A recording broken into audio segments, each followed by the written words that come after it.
vão beber o suco. Mas em fevereiro, ele volta a ter carne de novo. Ele morre de novo para a gente comer a carne e o sangue de novo em fevereiro. A segunda vez que já crucificamos a Jesus. Bem, se já comemos, então estamos fortes, fortalecidos, né? Não!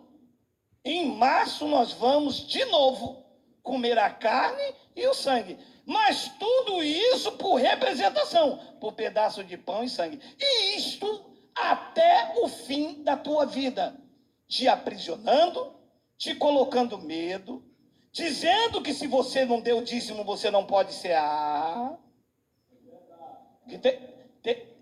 Tem dessa sem vergonhice também. Dizendo que se você não é batizado, você não pode cear. Dizendo que se você não for casado, você não pode cear. Tudo isso escrito no livro do pastor, no capítulo 171. Porque nesta não tem. Aqui não tem isso. Ora, quando é então que nós comemos da sua carne e bebemos do teu sangue? João capítulo 19, versículo 30. Quando, pois, Jesus tomou o vinagre, disse: está consumado. E inclinando a cabeça, rendeu o Espírito. Aqui, o sangue foi derramado e a sua carne entregue por nós. Como isto não pode ser literal como a igreja faz, nós que adoramos em espírito e em verdade, recebemos isso a nível espiritual e entendemos que a vida de Jesus está em nós.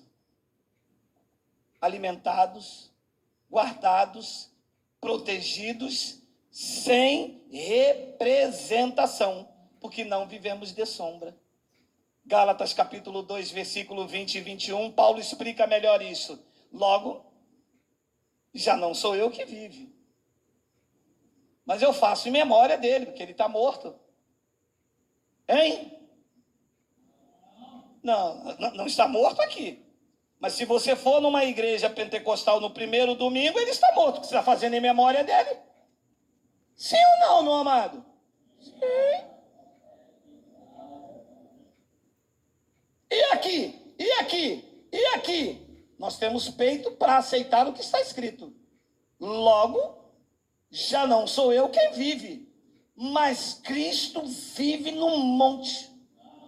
Cristo vive aonde? Você tem peito para falar isso? Cristo vive em você, né? Agora, se eu pegar você levantando o pão e falar que está fazendo em memória dele, meu amado, eu vou dar em você, meu amado. Não anuncie a morte daquele que vive, meu amado. Cristo vive em você, ele está vivo, meu amado. Não faça nada em memória de quem está vivo. Você quer matar o homem, meu amado? Logo, já não sou eu quem vive, mas Cristo vive em mim. E esse viver que agora eu tenho na carne, eu vivo pela fé no Filho de Deus, que me amou. Alô? E a si mesmo se entregou por mim. Pronto. Deu por mim a carne e o sangue. Pronto. Então, se eu como um pedaço de pão e bebo um suco, eu estou dizendo, ele não se entregou por mim. E é neste domingo que eu vou comer a carne e o sangue. Quanta blasfêmia. Se entregou ou vai se entregar no primeiro domingo de julho? E aquilo que você faz primeiro domingo de julho é o quê? Sombra. Se ele já se entregou, não tem como eu fazer mais nada.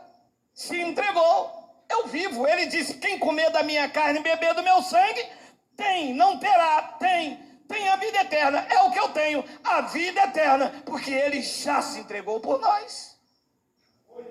E no versículo 21 vem a paulada. Eu não anulo a graça de Deus.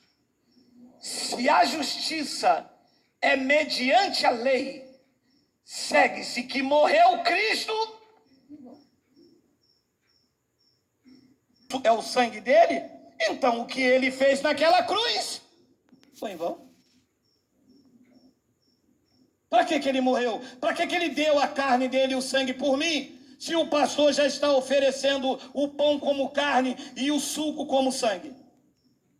Então disse Paulo, se a justiça é mediante a lei, porque aquilo era a sombra da lei, ele estava antes da cruz. Se o que me justifica é um pedaço de pão e um pedaço de suco, segue-se então que Cristo morreu em vão. Mas ele não morreu em vão por mim. Eu acredito naquele sacrifício feito há quase 2000 anos ou mais, eu não sou bom de matemática.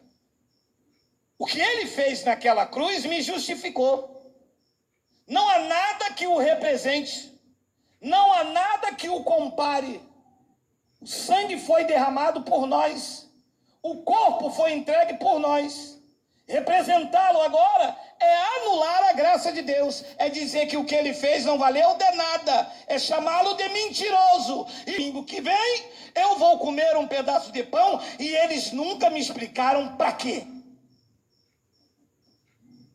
Poder não é, porque Paulo disse em Roma que o evangelho é o poder de Deus. Comunhão não é, porque aquele que habita em mim, a comunhão já está plena.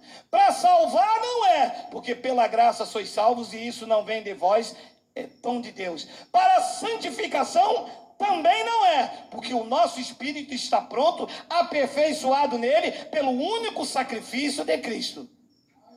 Então, qual é o motivo? Eu explico, anular o que Jesus fez naquela cruz. Porque se a carne dele entregue por mim lá naquele madeiro, o sangue derramado não foi o suficiente a ponto de ser substituído por um pedaço de pão puma, ou como os católicos fazem por uma hóstia, eu estou anulando o que Cristo fez naquela cruz.